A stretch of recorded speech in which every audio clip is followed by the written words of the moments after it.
here today because Secretary Blinken does have a press availability with our Australian allies, along with Secretary Austin. But first, yesterday, President Putin signed into law legislation that further criminalizes the sharing of information about LGBTQI+ persons. The law is another serious blow to freedom of expression in Russia and a continuation of the Kremlin's broader, long-running crackdown against marginalized persons, dissenting voices, civil society, and independent media that it has intensified as it has failed to achieve its objectives in its unconscionable war against Ukraine. The law pushes LGBTQI+ persons further to the margins of Russian society, fueling and amplifying the present prejudice, discrimination, violence, and stigma they already face. The legislation is a clear attempt by the Kremlin to distract from its own failures by scapegoating vulnerable communities and creating phantom enemies. We stand in solidarity with LGBTQI+ persons in Russia and around the world who seek to exercise the rights enshrined in the Universal Declaration of Human Rights, which recognizes that all human beings are free and equal in dignity and rights. And next and finally, yesterday we announced the appointment of Kelly M. Fay Rodriguez as the Department's Special Representative for International Labor Affairs. This administration reflects the administration's commitment to empowering workers and to promoting the essential role labor plays in building economies, sustaining democracy, and protecting human rights around the world. Ms. Fay Rodriguez will lead the department's global engagement to advance internationally recognized labor rights to leverage foreign policy tools for the benefit of American workers. Prior to joining the department, Ms. Fay Rodriguez served as Trade and Labor Oversight Counsel for the U.S. House of Representatives Ways and Means Committee, and also held positions at the AFL-CIO and Solidarity Center. Secretary Blinken and the entire department welcome Ms. Fay Rodriguez to her new role. With that, happy to take questions. Thanks. I apologize for being a little late, so because of that, I'll defer. How courteous. My colleagues. Mary. Hi, Ned. So I want to ask you about some of the strikes in recent days targeting Russian airfields, basically penetrating hundreds of kilometers deep into Russian airspace. What is the U.S. view on these strikes? I'm asking because the U.S. obviously provides a lot of weapon systems to Ukraine, and these were apparently drones, Soviet-made drones, but would Washington be comfortable with Ukraine using any of the weapons that it provided to hit targets well inside Russian territory? Humira, a couple things. First, I am not aware that anyone has officially claimed responsibility for the explosions that have taken place inside of Russia, apparently, over recent days. So I can't speak to what you're pointing to specifically, but I'll make a couple broader points. Since, and even before, the start of Russia's illegal, brazen invasion of Ukraine on February 24th of this year, the United States has provided our Ukrainian partners with precisely what they need to defend themselves, to defend their sovereignty, to defend their independence, to defend their territorial integrity. And the nature of that defensive security assistance has evolved over time. In the earliest days, it was to help Ukraine fortify itself for the forthcoming and then what was at the time the present Battle of Kyiv. As Russia's brutal invasion went on and the nature and the location of the battle changed, we provided and we are providing Ukraine with precisely what it needs to take on that battle, to defend against Russian aggression in the east, in the north, in the Donbass, precisely where the battle has been more recently. Using this security assistance, the Ukrainians have demonstrated their effectiveness. They have demonstrated their grit, their determination to wrest back the territory that Russia has illegally seized from Ukrainian authorities. We are providing Ukraine with precisely what it needs to achieve those goals. But what about inside Russian territory? We have not provided Ukraine with weapons that it is to use inside of Russia. We've been very clear that these are defensive supplies. The president said very clearly some time ago, we are not enabling Ukraine to strike beyond its borders. We are not encouraging Ukraine to strike beyond its borders. Everything we are doing, everything the world is doing to support Ukraine is in support of Ukraine's independence, its sovereignty, its territorial integrity. Can I just pursue that a little bit? So not encouraging Ukraine to strike beyond its borders. Do you oppose Ukraine striking beyond its borders? We are providing Ukraine with what it needs to use on its sovereign territory, on Ukrainian soil, to take on Russian aggressors. Russian aggressors that have crossed over the border, that have attempted to, in some cases, illegally annex territory, that in some cases, where in some cases Russian forces are illegally occupying Ukrainian territory. We are providing our Ukrainian partners with what they need to take on that very threat. That I'm sure you have seen media reports that U.S. Modified HIMARS before providing them to Ukraine to prevent them from, using long-range attacks. Is that the case? I'm just not in a position to speak to that. I would refer you to the Department of Defense if they can offer any more details. But again, the broader point is that we are providing our Ukrainian partners with precisely what they need to take on the threat that they are facing on their sovereign territory, on their sovereign, independent Ukrainian soil. And the Ukrainians time and again from February 24th until even recent hours have demonstrated their effectiveness, have demonstrated their determination to use this security assistance to good effect. And we're seeing the results of that every single day. Thank you so much. To follow up on the Secretary's statement earlier this morning on phony off-ramp, while we appreciate the point, but timing of it is also very interesting because the latest off-ramper comes to our mind is President Macron. I wonder how do you view President Macron's point on that, which, according to Ukrainians, sort of justifies the Russian attack in the first place. They were talking about sort of security guarantee. And also, is that how you view quote-unquote frozen conflicts moving forward? So the Secretary had an opportunity to discuss an aspect of this last night. And the point the Secretary made last night is one that you've heard from him, you've heard from other leaders, foreign leaders as well in recent days. Essentially, we want peace. The Ukrainians want peace. The transatlantic community wants peace. What we don't want is a pause. Because if we have a pause instead of peace, we know that President Putin will use that pause to retool, to refit, to regroup, and to, in all likelihood, go back into Ukraine with renewed vengeance. And that is not in the interests of a just peace. It is certainly not in the interests of a durable peace. When it comes to this idea of a just peace, we have heard very clearly President Zelensky outline his vision for a just peace. He did so in some detail during the G20. He appeared by video conference, spoke to the other parties of the G20 and went into some detail.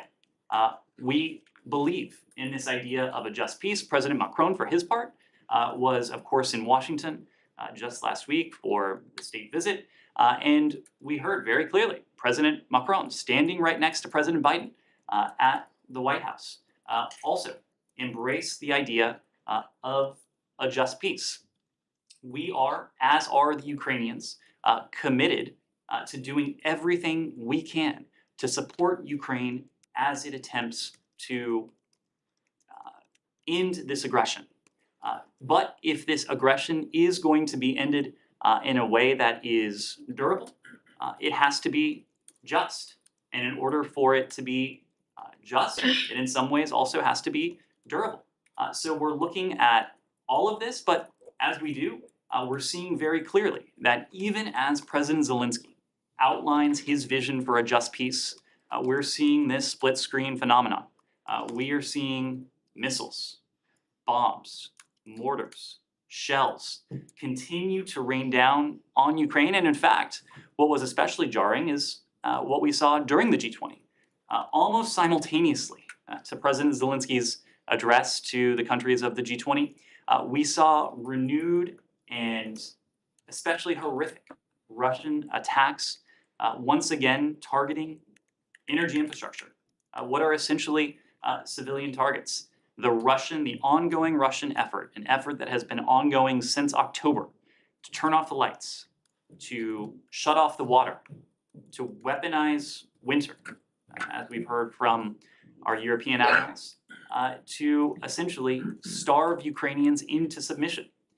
That is why when when Secretary Blinken was in Bucharest last week at NATO, we spoke of our emphasis now, our concurrent emphasis, not only on the security assistance we've already talked about, but on the contributions that we are making to Ukraine's electricity grid. We announced more than $53 million in what is essentially immediate relief for Ukraine's electricity grid. Transformers, circuit breakers, vehicles, and other critical equipment through both DOE and USAID stocks. And putting all of this together, we have two primary criteria in mind. One is what the Ukrainians need, and we heard directly from Foreign Minister Kuleba in Bucharest last week, the G7 Plus did, regarding what those needs are. And two, what we're able to get to Ukraine, not next year, not next month, although those two terms may be synonymous this month, but what we can get there within days. And that equipment is very much on the way. So that's our focus now. Camilla. There was a video of President Putin driving in a Mercedes across the bridge, connecting to Crimea. That bridge is very important to him. Crimea is very dear to him. Does the US think that that a peace would be more elusive if Ukraine starts to edge towards beyond the February 24th boundaries and towards Crimea? Is there any kind of pause for thought there about whether that is something that's pushing it too far in terms of Putin's reaction? Well, in terms of President Putin's field trips, not going to comment on those beyond making the point that it's clear he is not able to achieve a victory on the battlefield, and in its place, he is looking for a victory in the messaging space when it comes to propaganda. That's clearly what that was, nothing more.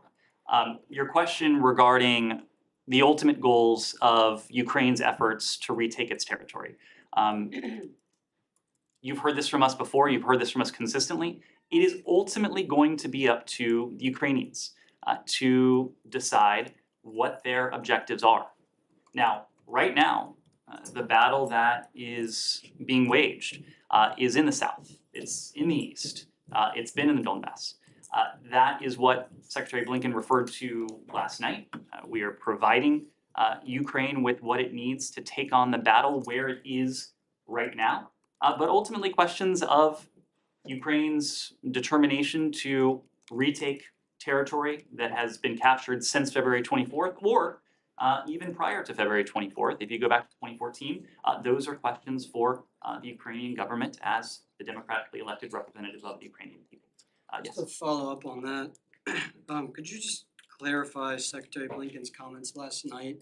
I mean, where he said, among other things, that the focus of the U.S. is to help Ukraine take back territory that's been seized from it since February 24th. That kind of just to follow kind of on Precisely what I just outlined to Camilla. He was making the point that we are at every step. We have provided Ukraine with precisely what it needs to take on the battle that it is facing in that very moment. In this moment, the battle right now is in the south. It's in the east, and we are in territory that Russia has attempted to illegally seize or control since February 24th. He was responding to a question about the contours of the battlefield right now. Ultimately, the contours of that battlefield going forward, that's going to be a question for the Ukrainian government. So it's not like the U.S. is, in terms of Crimea or other parts of the Donbass, the ultimate goal. I mean, would you help Ukraine if that's what they wanted to recapture those lands? Is the U.S. willing? We are going to stand with Ukraine for as long as it takes for Ukraine to regain its sovereignty, its independence, its territorial integrity. But the exact dynamics of that's going to be up to the Ukrainian people. Sorry, Ned, before we leave this subject, well, but, I mean, you talked about his drive over this bridge as a field trip, right? But it's not really, it wasn't really a field trip. I mean, do you really, is that really the view of the administration? That this was some kind of lark? I wasn't promulgating official policy by calling it a field trip. I was- Because presumably you think that he would still need a passport to get into Crimea, correct? Right? Matt, my point was, and maybe you were missing the forest for the trees, which Maybe, you were the one who, like, said it was a field trip. And it's not for you to comment on President Putin's field trips. What other trips? Matt, travels- I have been on high school trips field trips where passports have been required, so I'm not sure that this line of questioning is all that productive. Well, no, but- I'm just wondering, I mean, do you really think that it's something that is so beneath your notice? I mean, it seemed like a pretty significant thing. This is a bridge that was damaged not so long ago, and he's gone over it to restate the Russian claim on Crimea. My point was that there is not a whole lot of substance there. This clearly was a messaging tactic, a propaganda tactic, and one that Okay. probably didn't convey much deeper substance. All right, but then the other thing, yes, when you went on high school field trips, you were from Texas, right? So, going from Texas to Mexico is Nearby not exactly the options. same as, going from Moscow to Sevastopol or wherever. But anyway, related, do you have any comment on the closure by Latvian authorities of TV Rain, a television outlet that Secretary and other senior U.S. officials have done interviews with since the beginning of the year? So when it comes to our NATO ally Latvia has demonstrated in impressive leadership in supporting Ukraine and strengthening European security as a member of the NATO alliance. Latvia, for its part, is also hosting a number of exiled Russian journalists who are working from Latvian soil to provide Russian audiences with what they would otherwise lack, and that is truthful, independent information about the toll, the scale, the scope of Russia's brutality inside Ukraine. We think it's important that Russian audiences inside Russia have access to this type of information broadly. When it comes to the matter between the Latvian government and DOJ, I would refer you to the government of Latvia for more information on their action. Well, but you just said you thought that Russian audiences inside Russia deserve access to the kind of information that this channel has put out. But you have no opinion on whether or not, or on the Latvian authorities' decision to close it. I would have to refer you to the government of Latvia to explain the basis for the action that they have taken. We are in dialogue with the government of Latvia. We're in dialogue with DOJ, with TV Rain as well, as you note. Several senior officials, including in this building, including myself, have gone on TV Rain.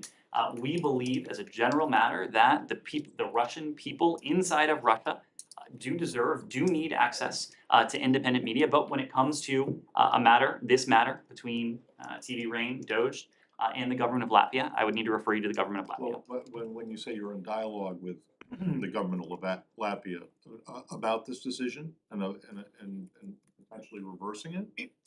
Again, we are, I It think. is not unheard of for the US government to take issue with media regulations that have been promulgated by NATO allies. I remember very Understood. well Poland. Understood. And before, typically, as a general matter in terms of sequence, before we lobby a government to overturn a decision, it's incumbent on us to understand fully the basis of that decision, the nature of that decision. So, of course, we have a close relationship with our ally Latvia, and we're engaging with them So directly. you're not at that point yet, is that what you're saying? That's right. Okay. Anything else on Russia-Ukraine? before I Yes. move on? Yes. Yeah, just on that earlier exchange, one more follow-up. Yeah. Do I understand clearly, are you saying that the US draws no distinction between post-February 24th territory and pre-February 24th territory? In other words, the only boundaries that matter are the ones from, I guess it would be February 2014?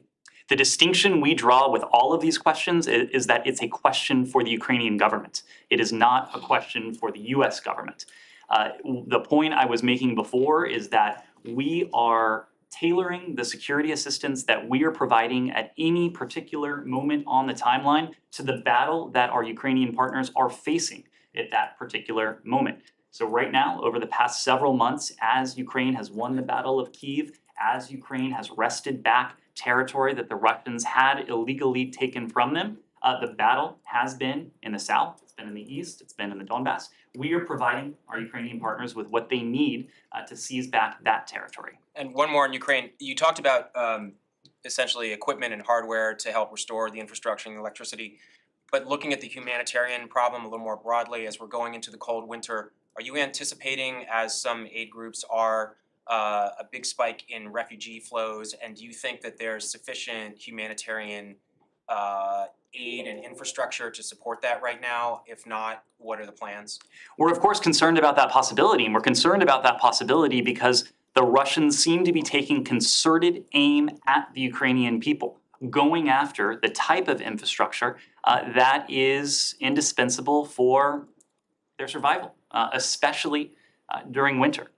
So we are doing everything we can to mitigate the potential impacts of this brutal, this barbaric assault on Ukrainian infrastructure, this effort to weaponize winter, this effort to freeze, to starve, to dehydrate the Ukrainian people into submission. We're confident that effort won't work because of what we're doing, and we've spoken to the steps that we've announced in recent days, including the more than $53 million that Secretary Blinken announced in Bucharest. But perhaps even more importantly, we are setting up a process with our allies and partners that is not dissimilar from the Ramstein process that our colleagues at the Department of Defense have been running in terms of security assistance. Our goal, and we saw another meeting of this last week in Bucharest, is to regularly convene allies and partners, both from Europe and more broadly from around the world, to come together to provide Ukraine not only with security assistance, which is what the original Ramstein process is doing, but with the type of assistance Ukraine needs with its energy infrastructure, with its electricity grid, what it needs to keep the lights on, what it needs to keep the water running, to keep its people warm, to keep its people alive over the cold winter months. Foreign Minister Kuleba, as I mentioned before, gave a fairly detailed presentation to members of the G7 Plus to begin to outline those initial needs. We are going to continue with an iterative conversation with the Ukrainians, which will in turn inform the decisions that this grouping of countries will make in terms of what they're able and what they have available to provide to the Ukrainians. Anything else on Russia-Ukraine? NATO? NATO? Yeah. I'll take it, NATO, sure. Today, Finland, as you know, celebrates 105 years of its independence. And one of the things that they have on the agenda is to join NATO. The US is making efforts, I think, along with other countries to support that application, along with Sweden as well. Is there any update on that? We are indeed making efforts. In fact, we have made efforts, not only the executive branch, but now our colleagues in the legislative branch some number of weeks ago have done what the United States is required to do to see Finland and Sweden join the NATO alliance, the strongest defensive alliance in history. We are continuing to have conversations, but more importantly, the Finns, the Swedes, Secretary General Stoltenberg, they are having conversations with their Turkish counterparts as Turkey continues to be in conversation with Finland, with Sweden, on elements of the tripartite memorandum that those countries signed in June in Madrid this past year regarding the accession of Finland and Sweden into NATO. We remain confident that Finland and Sweden will, before long, be NATO members, be the 31st and the 32nd members of NATO. We're, of course, supporting their candidacy and supporting their accession process in every which way we can. And I suspect you'll hear more about this when Finland, and Sweden will be here at the department on Thursday. Let me go back to Saeed and then I'll move on. Thank you. Moving on to the Palestinian-Israeli conflict, but first I want to congratulate Morocco and the Moroccan team for a well-deserved win, the first Arab country to ever make it this far. Absolutely. So, with that, I want to ask you about an editorial actually in Haaretz, you know, and it's under the title of Minister of Occupation, and it talks about Bezalel Smotrich, you know, becoming really responsible for the lives and the daily lives of Palestinians under occupation. Does that concern you in any way if he ever assumes that position, which he is likely to? Saeed, I imagine you saw the remarks, the address that Secretary Blinken delivered on Sunday before the J Street audience. He spoke about this in some level of detail. First, this government formation process is ongoing. The coalition government is not fully formed, nor is it in place. So it's premature for us to weigh in on the specifics. But there are several broader points that the Secretary made in those remarks.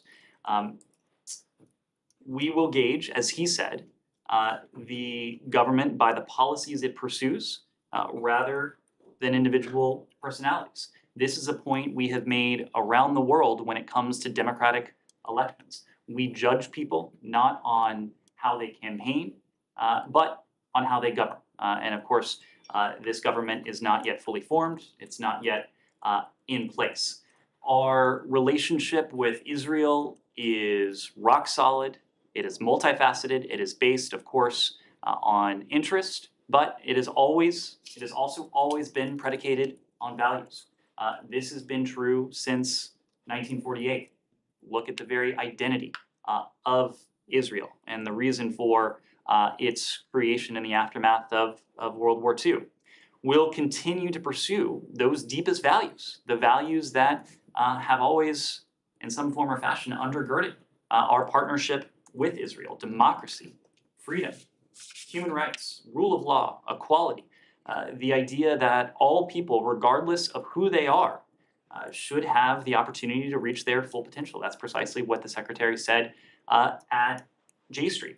We've also heard the words from Benjamin Netanyahu, who by just about all accounts will, before too long, be the next prime minister in Israel. We took note of his commitment to form a government that will work for the benefit of all residents of Israel. We certainly welcome that. And we expect the new government to continue to work with us to advance the shared values that have always been at the heart of our relationship. So it wouldn't bother you at all if, let's say, Ben Gvir and Smotrich actually do assume these positions, despite the fact that, you know, most of active American Jewish organizations and so on have really counseled against such a thing, that would be okay with you? I mean, you know, what we have seen in the past couple of weeks is really an uptick of Israeli aggression against the Palestinians. We see, you know, war crimes being committed on you know, in front of everybody. You know, so that would not bother the United States of America, despite the fact that these guys have such a long rap sheet. So whether the question is government formation or any other hypothetical, we just don't entertain those types of questions. It doesn't do us any good to comment on something that may or may not come to pass.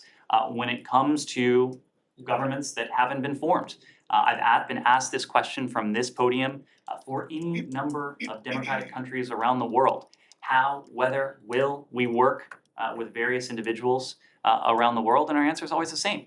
We are going to judge a government on how it governs once it is in place, on the policies that it pursues. And you believe that the Israeli government has been governing fairly to fulfill the statement that you say, that the Secretary said the other day, that they want, you know, equal opportunities for Palestinians and Israelis. Do you feel that the Israeli government has thus far done so? I would point you to what the Secretary said. It is certainly the case that the Palestinian people don't feel that they have equal measures of democracy, of security, of freedom, of dignity. That is undeniable. There are any number of challenges, and the Secretary gave a 22-minute set of remarks on Sunday. He was able to barely scratch the surface of where we are in terms of a two-state solution, so I won't even attempt to go into it here. But beyond saying that there are a number of challenges, these are challenges that we seek to address in partnership with Israel, with whichever government sits in Jerusalem. These are challenges that we seek to address with the Palestinian people, with the Palestinian Authority. And lastly, I just want you to comment on two incidents. One, as the whole world saw, an Israeli policeman shoots at point blank an unarmed Palestinian. And the second, that the Israeli army barred a rights group from entering Hebron. What if you would comment on that? Well, with both of these, we are deeply concerned by the intensifying violence that we've seen in recent weeks in the West Bank. We reemphasize the need for all parties to do everything in their power to de-escalate the situation. We believe that it's vital that the parties themselves take urgent action to prevent the even greater loss of life within the West Bank, within Israel more broadly. The recent period has seen a sharp and alarming increase in Palestinian and Israeli deaths and injuries. Children. We continue to emphasize to both parties, to Israelis and to Palestinians. And we continue to emphasize to both of them, again, the point that is at the crux of our policy, that Israelis and Palestinians alike deserve to enjoy equal measures of safety, of security, of freedom, and of dignity as well. Since we're on this broader topic, do you have any comment on Al Jazeera taking the killing of Shireen Abu Akleh, or presenting it to the International Criminal Court? So Matt, our position on this has been consistent in a couple of respects. First, when it comes to the killing of Shireen Abu Akleh, we have expressed both in person, we've expressed publicly our deepest condolences to her family in the aftermath of her killing. She was a U.S. citizen. She was an intrepid reporter. Her journalism was known to audiences around the world. She was known to people in this building and to our officials in the region as well. We've had a number of conversations with her family, with other stakeholders as well. We've also spoken at some length regarding the circumstances of her killing. Of course, you know, we've issued a statement on this in July. When it comes to the ICC, we maintain our longstanding objections to the ICC's investigation into the Palestinian situation and the position the ICC should focus on its core mission, and that core mission of serving as a court of last resort in punishing and deterring atrocity crimes. Okay, so have you made any representations to the court? I noticed that, you know, your war crimes envoy was there, or at least made some comments talking about how you want to get back in, or, you know, enhance the rather strained relationship that the U.S. has had with the ICC. Have you made this point to them, or have you made this point to Al Jazeera, that you think that it's inappropriate for them to take it to this forum?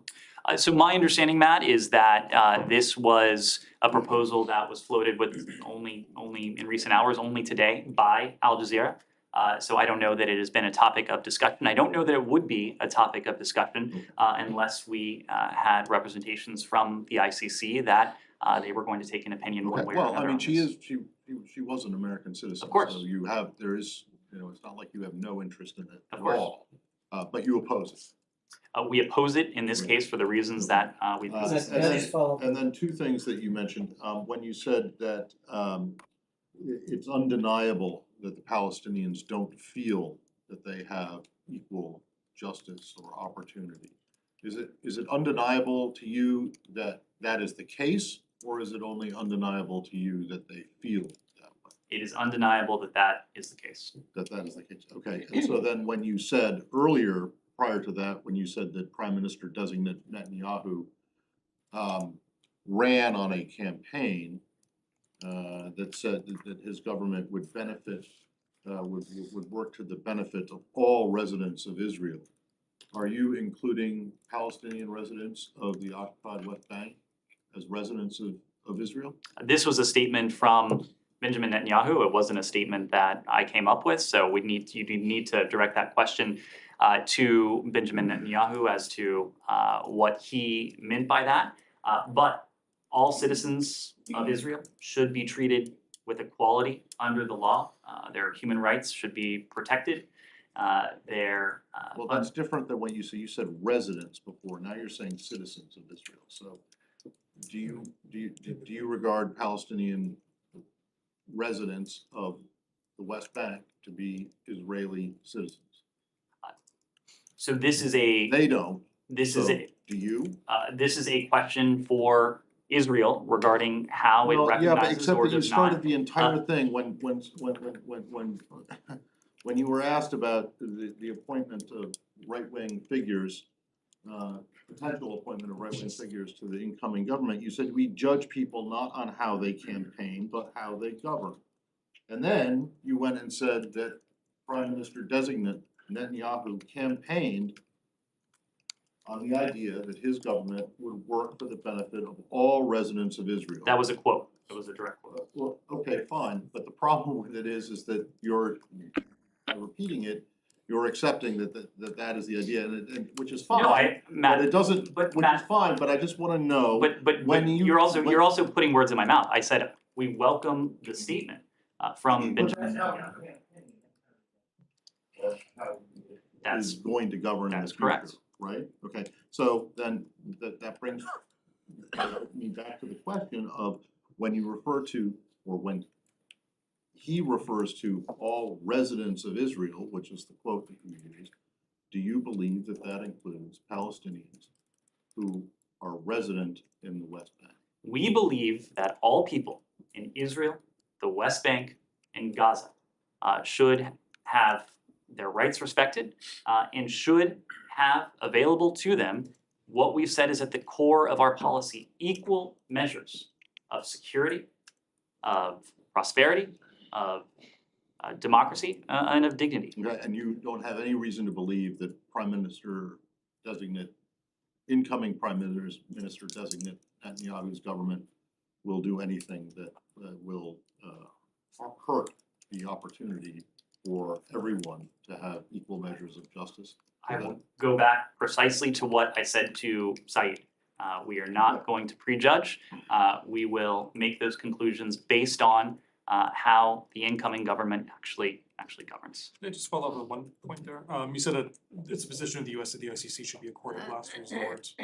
Is it the view of the United States that the entire process has been exhausted in Israel, that Israel has done all it can to investigate this and to take corrective actions potentially? We've said consistently that this needs to be investigated and that ultimately it needs to culminate in accountability. We continue to have conversations with our Israeli counterparts about the importance of accountability in this case, and those are ongoing. Right, but I'm just wondering one thing, so because Israelis have ruled out doing further investigations on this, they've carried out one and they're sticking to this. You don't seem to think ICC is the right place, so where does that leave your own comment about like there's gotta be accountability? When there's gotta be more we've spoken of accountability in this context, for a variety of reasons that we spoke to in July and more recently, we have talked about procedures, processes that the IDF as a professional military outfit would be able to institute on its own, whether it is in terms of rules of engagement, whether it's in terms of broader protections for non-combatants and civilian life. Yes. Thank you, Ned. On Bangladesh, as many times you are urging Bangladesh authority, for freedom of press, freedom of association, and I'm asking question on Bangladesh. And very recently, I faced the DSA and government filed cases against me under the Digital Security Act as I asked that question in this briefing room. But on Bangladesh, but I'll not leave from my free journalism, I'll keep continue, but on Bangladesh, the current authority is very much attacking on freedom of assembly and freedom of association as main opposition scheduled for their grand rally on December 10. And just ahead of this, at least 3,850 opposition leaders, workers, and their family members have been arrested by the people, by the police, by the government. So what is your comment on that and how you are observing as very recently SCS senior officials visited Bangladesh? Well, let me start where you started, because I think it's important. We're of course aware that you and some of your colleagues, Pinaki Bhattacharya, Mufizur Rahman, have been charged under the so-called DSA, the Digital Security Act. We have made our concerns about the DSA very clear. We've done so in our human rights report. We have had frank and candid conversations with our Bangladeshi partners as well. Freedom of expression should never be criminalized. It should never be a source or a subject of duress or intimidation. Likewise to the second part of your question, we're concerned about reports of intimidation and political violence in Bangladesh. We call on the government to respect and to protect the fundamental freedoms of expression, association, and peaceful assembly.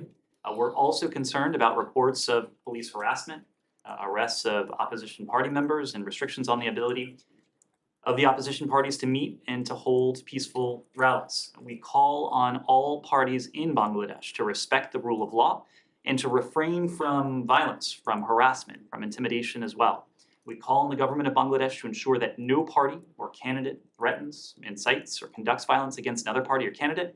Genuine elections require the ability of all candidates to engage voters free from violence, harassment, intimidation, and we encourage the government authorities to investigate these reports of violence thoroughly, transparently, and impartially, and to hold the perpetrators to account. Yeah, Jenny, sorry, I've been Thank you. neglecting you.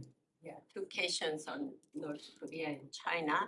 At the Reagan National Defense Forum last weekend, Director of National Intelligence, Avril Haines, said that regarding North Korea's recent unprecedented number of missile launches, it is because North Korea believes that China will not hold North Korea accountable. What do you think China should do to hold North Korea accountable for its illegal activities? And I follow up.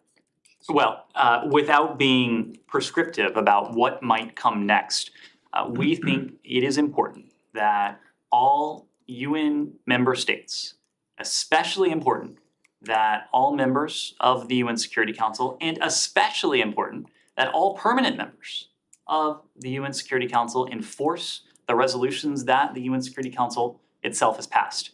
There's only one reason why a UN Security Council resolution could come into existence, and that is because it would pass unanimously on the part of the permanent 5 members of the Security Council. A unanimous resolution would have required the PRC and Russia, among the 5 permanent members, to vote in favor of that resolution. We think it is incumbent, and in fact it is required under international law for countries to fulfill their obligations that come into force with a UN Security Council resolution. So you can go through the litany of resolutions that have been put forward in the aftermath of the DPRK's provocations over the course of years and years now, and determine for yourself what it is that Russia and the PRC should be doing, and in many cases, what it is that they are not doing. The DPRK's nuclear weapons program and its ballistic missile program, it is a threat to the entire region. It is not just a threat to the United States, and our treaty allies. It poses a destabilizing threat to the entire region, and that is why not only the region, but countries around the world should come together, hold the DPRK to account, to push back on its provocations, but also to ensure that the global non-proliferation norm isn't further eroded by countries like the DPRK that consistently flaunt UN Security Council resolutions that have been unanimously passed by the Permanent Five. Second question, China has police stations all over the world, known for over 100 places. In fact, it was reported that this was a disguised location for espionage. How many are there in the United States, and do you have any information on this? Well, we're aware of these reports. Of course, for any questions regarding U.S. law enforcement actions, we'd have to refer you to the Department of Justice and the FBI, but more broadly, because this isn't just a phenomenon in the United States. It's something that we've taken note of around the world. We continue to be concerned about PRC transnational repression. We take this issue very seriously. It's important to note that even though you're referring to these so-called unofficial police stations, the underlying issues that these reports have surfaced are not at all new. The report describes part of the PRC's transnational repression efforts, where PRC officials reach outside their borders to harass, to surveil, to threaten individuals around the world, including in the United States, to silence those critical of its government. This is a phenomenon that unfortunately is not unique to the PRC. It's something that we've called out on the part of other governments around the world, and we'll work to counter it regardless of where it's coming from. Yes? Thank you. This is about religious freedom in South Asia. This is the third year in a row that U.S. Commission on Religious Freedom and other organizations requesting and demanding U.S. State Department to include India into CPC countries. It is just not only about torturing or killing of Muslims, Christians, and others. It's also about BJP-led government's Citizenship Act, which provides fast-track citizenship to only non-Muslim migrants from Pakistan, Afghanistan, and Bangladesh. Secretary Blinken spoke about it. Ambassador Shah spoke about it and expressed their concern. So what really is the reason to not include India into CPC countries? Well, we released the religious freedom designations on Friday. These designations are based on the totality of circumstances, on the totality of reporting that we have been able to gather over the past year. Not only that we've been able to gather ourselves, but information that's been assimilated, that's been provided and drafted by others as well. When it comes to India, India, of course, is the world's largest democracy. It's home to a great diversity of faiths. Our annual report on international religious freedom outlines some of the concerns we've taken note of when it comes to India. And we continue to carefully monitor the religious freedom situation in all countries, and that includes in India. We have encouraged, we will continue to encourage the Indian government to uphold its commitments to protect religious freedom for all, and we engage officials regularly on steps they can take to advance religious freedom. As the world's two largest democracies, the United States and India, we're also committed to an enduring project. This is the project that Secretary Blinken spoke to previously, the project that, as our founders put it, of striving to form a more perfect union. This is a project for both of our countries. We have worked together and we can work together to show that our democracies can meet our people's needs. We must continue to hold ourselves to our core values, including respect for human rights, like freedom of religion and freedom of belief or expression.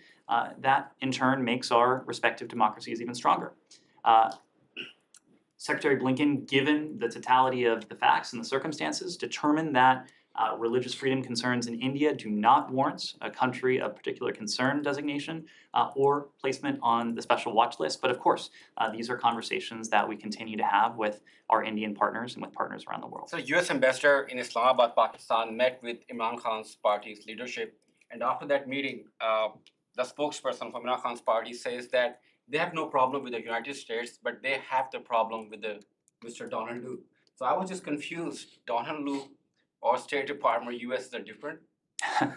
I can confirm that Don Lu is in fact the Assistant Secretary for our Bureau of South and Central Asia here at the State Department. He is a senior official at the Department of State, but I'm not in a position to confirm any meetings that our officials in Pakistan may have had with any particular individual and group. It is true that whether in Pakistan or around the world, we meet with a range of political stakeholders in the course of our work. Yes, in the back. Yeah, Ned, do you have any new message for President of Turkey since he decided to invade Syria and attack your allies, the Kurds? Our message on this has been consistent. It's been consistent ever since our concern about this arose. We've continued to make clear both publicly but as well as privately that we strongly oppose military action, including a potential land incursion that would further destabilize the lives of communities in Syria and risk, importantly, the global coalition's hard-earned progress against ISIS. All parties, we believe, should immediately de-escalate. That is a message we've consistently sent in recent days. Escalation in Syria and along the Turkish-Syrian border would be dangerous. It would be a threat to the safety of civilians and potentially even U.S. personnel, as we've seen with recent attacks. We remain concerned by escalating action in northern Syria, including recent airstrikes, some of which directly threaten the safety of U.S. personnel who are working to defeat ISIS. We've consistently communicated to Turkey about and to our local Syrian partners about our serious concerns regarding the potential impact on our de-ISIS goals and on civilians on both sides of the border. And so we've been conveying that very clearly in recent days. Yes. Are you aware of a deadline that the Turks reportedly have given to the SDF to withdraw from 3 towns, including Manbij? I'm not familiar with that offhand. I'd have to refer you to the Turks. Yes. In order to save time, I hope you don't mind I ask my questions back to back. Can you share anything on the U.S. draft resolution to oust Iran from the CSW? What is it asking for and why? And can you confirm that the date is December 14th? Second, does the U.S. believe that the UN Human Rights Council fact-finding mission can slow or stop Iranian authorities now from carrying out imminent execution and the reported ongoing torture? And lastly, yesterday, Secretary Blinken in an event at the Wall Street Journal, he said that the breakout time is a matter of weeks, while at the same time he says it's a very unfortunate development. I mean, why, can you elaborate on that? Sure. So on your first question, this goes back to early last month when Vice President Harris outlined our intention to work with partners around the world to remove Iran as a member of the Commission on the Status of Women. We are committed to removing Iran from the Commission because it is, simply put, the right thing to do. It's the proper thing to do. It shows that we stand with women in Iran and around the world, including from a variety of civil society groups that have led this push, who are asking for Iran to be removed from the Commission on the Status of Women because of Tehran's very egregious actions against Iran's women and girls. The resolution will be taken up on December 14th, and we continue to work with our allies and partners to generate support with members of the UN Economic and Social Council for the proposed action. We are engaging at multiple levels from multiple places and will continue to do so leading up to the vote on December 14th. When it comes to the broader abuses that we've seen on the part of the Iranian regime, we have denounced the draconian sentences that have been handed down. We denounced them in the strongest possible terms. Unfortunately, this is just really the latest tactic that we've seen from the Iranian regime with its ongoing brutal crackdown on what can only be described as peaceful protesters, individuals who are exercising their universal rights. These sentences, we know, are meant to intimidate people, to suppress dissent. They simply underscore Iran's leadership's fears of its own people and the fact that Iran's government fears the truth. As this violent crackdown on peaceful protesters continues, the Iranian regime should know that the world is watching. This goes back to the fact-finding mission that you referenced just a moment ago. We are committed to supporting the Iranian people and imposing costs on those responsible for the brutal crackdown. We've been able to do that now through multiple rounds of sanctions. We're continuing to work with partners around the world to find ways to confront Iran's human rights abuses, and we're doing so both in public and in private. Sean? Nuclear. Sorry. The nuclear part. The nuclear part, yes.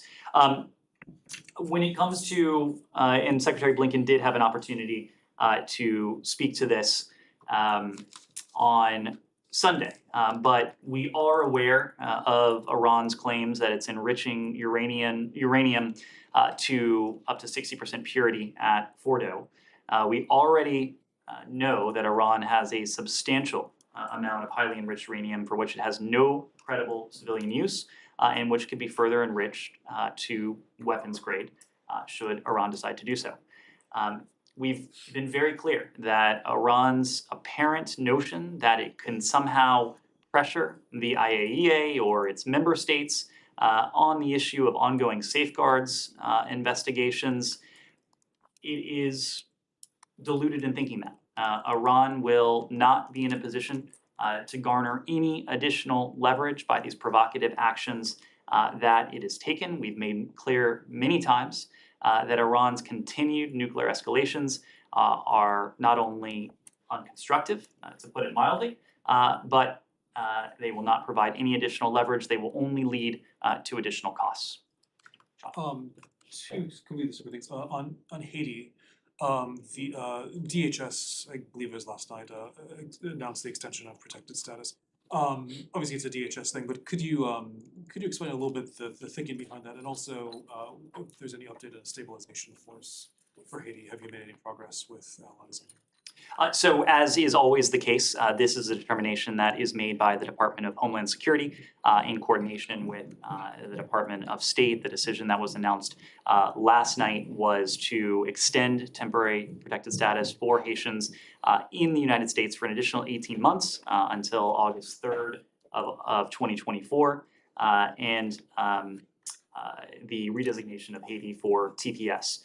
We believe this is a welcome development that provides humanitarian relief to Haitian nationals already in the United States. Of course, this means that Haitians residing in the United States as of November 6th can apply for TPS through August 3rd of 2024 if they meet those eligibility requirements. Of course, Haitians attempting to enter the United States after November 6th of this year are not eligible for TPS. They will be subject to removal like all other individuals without a legal basis to remain in the United States. We are doing this, providing relief to Haitians in the United States, just as we are intently focused on working with Haitian leaders, working with Haitian counterparts, including the Haitian National Police, to address the insecurity and the resulting disease, malnutrition, dehydration that has resulted. This is something that we've spoken to at length with our Haitian partners. We have worked very closely with the UN Secretary General. Of course, he put out a call for international cooperation when it comes to addressing the insecurity and the resulting challenges that have plagued Haiti of late. We're working very closely with the OAS, and we're working very closely with a number of countries in this hemisphere and around the world to determine how we can best respond to the requests that we've heard directly from Haiti's leaders, and those discussions are ongoing. Can I just ask something completely different? Extramarital sex in Indonesia.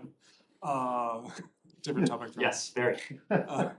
Do you have any comment on Indonesia moving ahead with outlawing it? Particularly, I mean, in all seriousness, there's I believe, restriction on cohabitation between unmarried partners. So does the U.S. have any comment on that, and would that affect travel advice perhaps for Americans? So this is something that we are closely monitoring. We're closely monitoring the revised criminal code that was passed by Indonesia's parliament. We understand it will now go to Jokowi for his signature.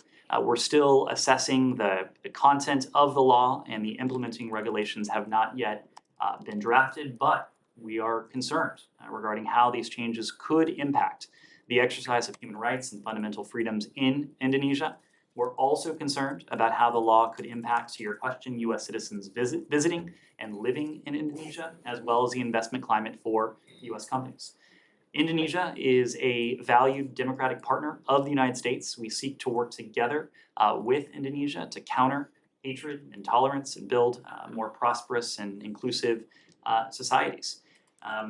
We'll continue to do that by supporting democracy and promoting respect for human rights. We know that can help to create a more stable, secure, prosperous region and beyond.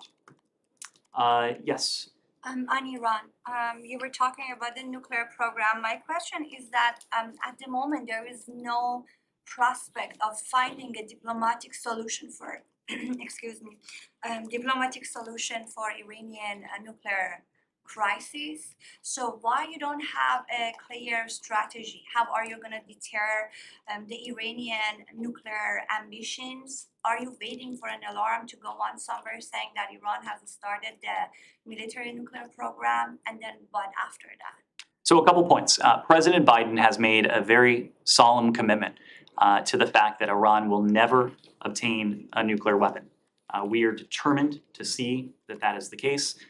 We have worked very closely with partners in the region, partners beyond, regarding the challenge that's presented by Iran's nuclear program.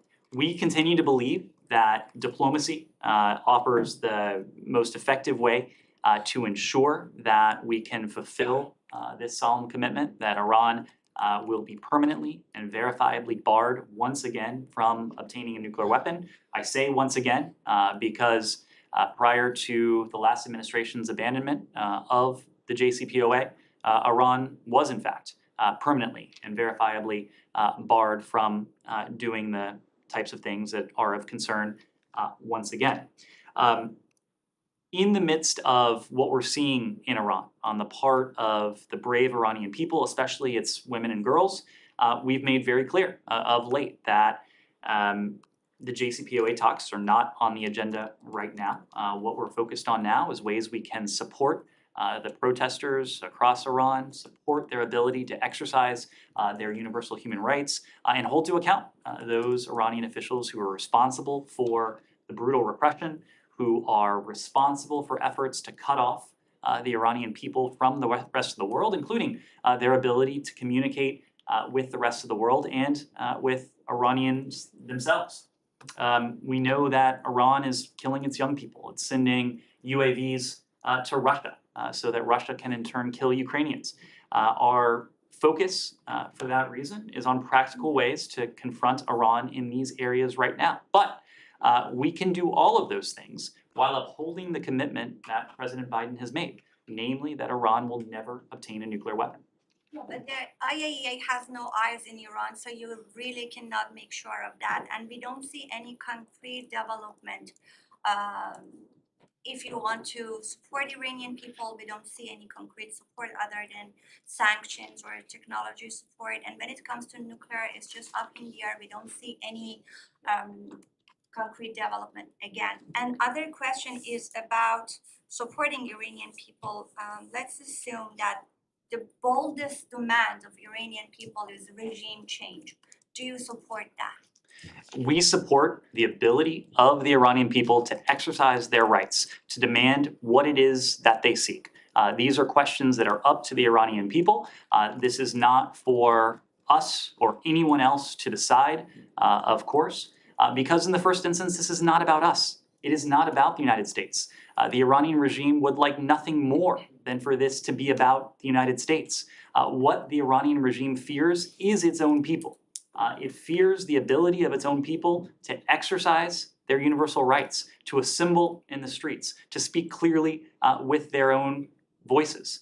That is why the regime itself has responded with such repression and aggression against its own people. So yes, we will continue to stand up for, to stand with the people of Iran who are exercising those universal rights, just as we do to peaceful protesters around the world. Even if they ask for regime change? I need to move on. Yes, An update on the. Let me go. I have not taken a question from you. I would like to ask regarding Taiwan. During the APEC in Bangkok last month, Secretary Blinken was reported to meet with the TSMC founder, Morris Chang, who acted as envoy of Taiwan for APEC. Can you confirm on that report? And what was the topic of those discussions? I don't have any meetings to confirm, but of course Morris Chang was there at APEC. The secretary had an opportunity to speak to a number of participants on the sidelines, but just no particular conversations to read out. Saeed, a quick final question? I just wanted to follow up on Iran, if you have any update on the alleged disbanding of the Moor police. Yes. Sorry, what was it? One more time? It's on the alleged. Oh, the disbanding of the morality police. The Moor police. Look, we have seen comments by various Iranian officials over the past 48 hours. These comments have been ambiguous. In some cases, these comments have been entirely vague or contradictory. Sadly, nothing we have seen suggests that Iran's leadership is improving the treatment of its women, girls, or ceasing the violence it inflicts on peaceful protesters. Our position, the position of the international community, is unequivocal. Women in Iran should be free from restricted dress codes, violence, and harassment. The people of Iran should be able to peacefully express themselves however they wish, free from intimidation, free from violence at the hands of the state. When it comes to the morality police, it continues to be somewhat unclear, somewhat contradictory, but what we can say is that we're aware of reports of patrols by this so-called morality police, this very entity, and aware that these patrols have actually increased in recent days. So we'll continue to watch this closely. Thank you, everyone. Thank you.